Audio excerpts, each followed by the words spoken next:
getting ready for Cannes Lions, what do you think some of the big topics, that your brands, your clients are particularly interested in this year, and what do you hope they get out of it? Well, they're always interested in innovation, of course. They're always interested in high creative standards because they like to be among them. They're perhaps most interested these days in the meetings they have with the rest of their supply chain, and Google will be there, and Force and Facebook and everybody else, and Snapchat, no doubt, again, who are sort of the belle of the ball, I guess. Last year will all be present. It does make you think that rather than showing all the awards in a huge theater like the Palais at Cannes, that maybe everyone should be given a cell phone and be made to consume all of the entries on a cell phone, because allegedly that's how everyone's consuming their video these days. And it seems sort of vaguely incongruous that you're winning prizes for work that's going to be seen on cell phones and it's being displayed on the biggest screen anyone can find. Rob, what's your thoughts about, speaking about vertical video, the viewability of video on Facebook and the feed and Snapchat, and I know there's been some discussions of what's really a view and what's really worth it, and give us sort of your updated thoughts on that.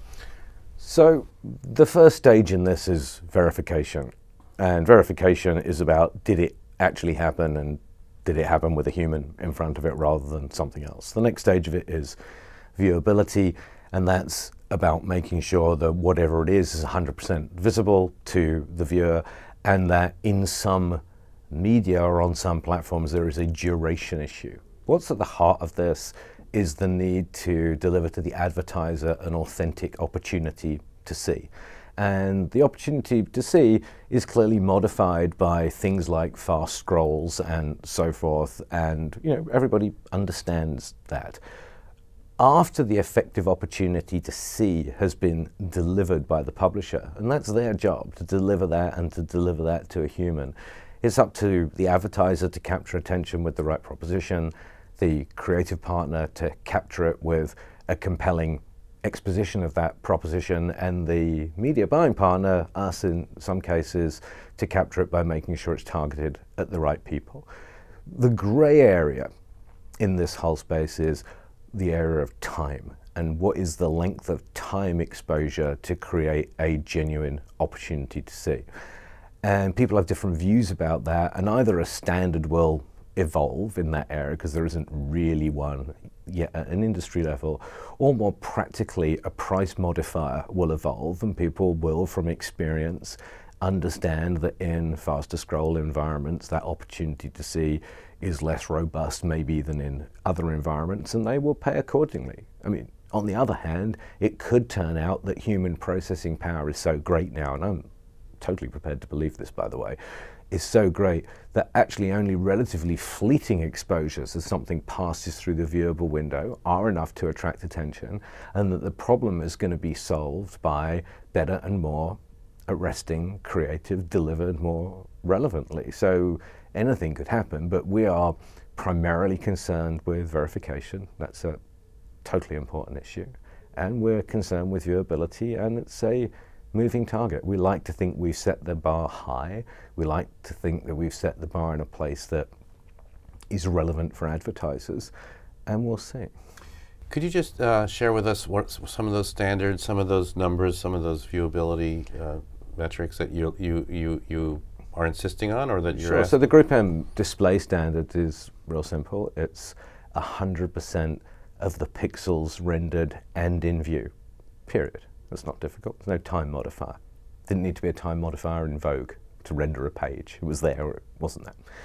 In video, it's more complicated. So again, we're at 100% of pixels in view, with 50% of the duration of the video consumed up to the first 15 seconds of the video, and with the sound on. So it's quite clear, as it stands at the moment, that what Facebook deliver and what Twitter deliver is actually not in the sweet spot of the GroupM viewability standard, because Facebook, broadly speaking, is a sound off environment, and it's a short duration environment. But no one should think that because of that, GroupM, on behalf of its clients, isn't buying advertising in feed-based environments like Twitter and Facebook. On the contrary, we're buying a considerable, if not massive, amount of it. But what we are doing is working with both Facebook and Twitter to look at the actual number of seconds consumed and whether or not they're in sound on or sound off mode.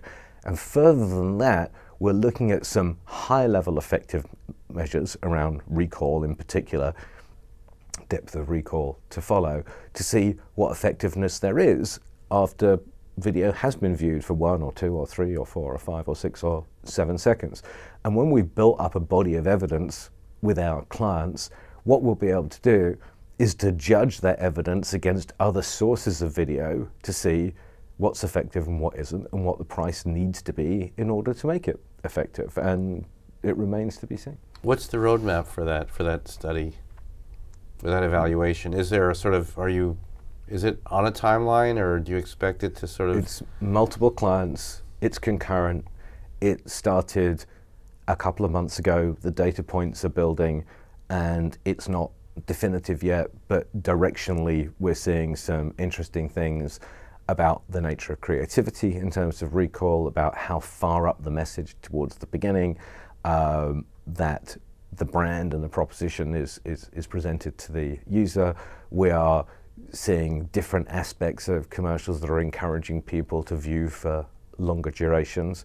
But we do think that if advertisers want to take advantage of feed-based video at scale, they need to think of either one or, more often, multiple creative executions that recognize the shorter attention span in an environment where viewing, as it were, isn't forced.